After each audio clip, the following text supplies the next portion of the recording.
Eh, Kaaga-aga, oh. Naglalambing na, oh. Binigyan na ng pagkain. Ayan ang Gracie ko. Yes. Lalambing-lambing na yan. Lalambing-lambing ang Gracie ko. Busog na ikaw, diba? May muta na naman ang Mingming. May muta na naman ang Mingming. Huh? Lalambing-lambing man yan. Ay, ba't lumuha ang mata? Huh? Kasi Now we will continue our all-out conversation with Coach Erik Spoelstra when we talk about Mami. his Miami Heat and his former player and good friend Dwyane Wade's induction into the Hall of Fame. Yeah. Coach, to pivot a bit, congratulations, by the way, Miami Heat. I just want to talk about your team. Losing in the play-in, and then taking it all the way into the finals. Of course, the two-time champion, when you were the head coach, the big three, LeBron, Dwyane Wade, Chris Bosh, and those guys. And now, in the way, what teams have a Yes. Ano? May sinasabi ang bebe. Yes. Ano yun? A competitive character when things were not Mami? necessarily the way he wanted. Ano yun, Mami? Yes. Yes. Arguably as well as any group that I've ever been around. Nakikipag-usap ang Miming. Memorable seasons. Nakikipag-usap ang Gracie. Huh? Gracie. Yes. Yes. Aga-aga na, lalambing na. Kaaga-aga naglalambing ang bebe. Yes. Ano?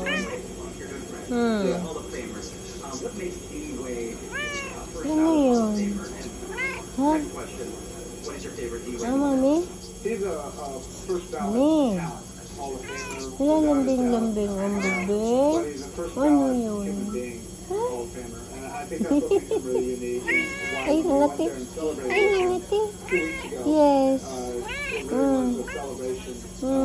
Nalambing-lambing yan. Ha? Because he gets the human Pero usog ang bebe, oh.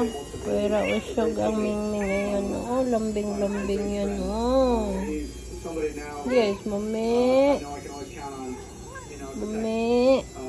when I needed the most, and I hope he feels the same way about me. And, we've grown up in the business, and now we have families, and now we're usually texting not about the game, it's usually about kids, or things of that nature, and that's, I treasure that relationship. I feel blessed that I've been able to, Yes. work with them for Yes. 15 of his 16 years. Yes. And yeah, so my memories. Lambing-lambing ang Mingming namin. Lalambing-lambing ang bebe. Ay, sus. Ay, sus. Lalambing-lambing yan. Lalambing-lambing yan. Saan Gracie? Ligo ikaw? Ligo tayo ngayon? Ha? Ligo ikaw, Mami? Gracie. Ligo ikaw? Yeah.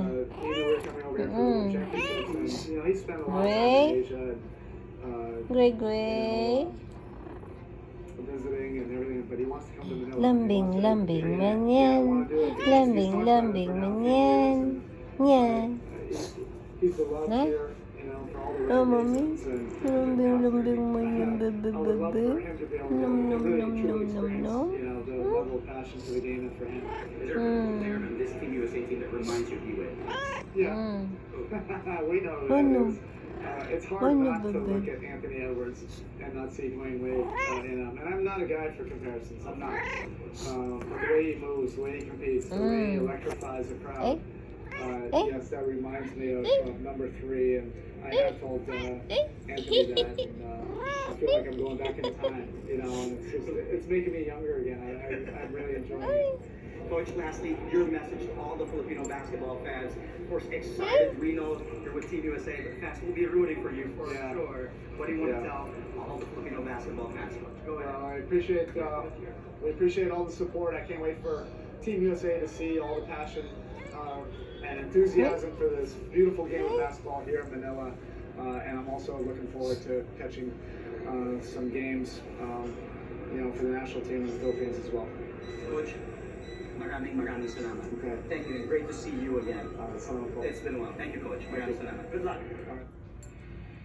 Yeah? Really great talking to one and only Miami Heat head coach and assistant coach of Team USA, Filipino-American coach Eric Spoelstra.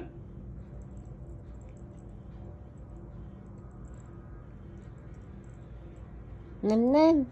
It's over a decade ago when Gilas Pilipinas first represented the country. Now fast forward to 2023, the team is set to compete in the FIBA World Yeah. Cup right in front Crazy. of a jam-packed Filipino home Ang gray-gray, crowd. oh. How far can the Ayan, national oh. team go, and Hindi are we all nakikita. set? Come With here, Mami. Jordan Clarkson Come. leading the way. Joining us for an all-out conversation live inside the studio is the first ever head coach Lucy. of Gilas Pilipinas. Ayan, naglilinis na ang mingming. Marcos Dawatin, a young Lucy. Jack Aguilar back in the day. Coach Raito Togaman live with us. I'm going to greet you in Serbian, Coach. I'm looking for my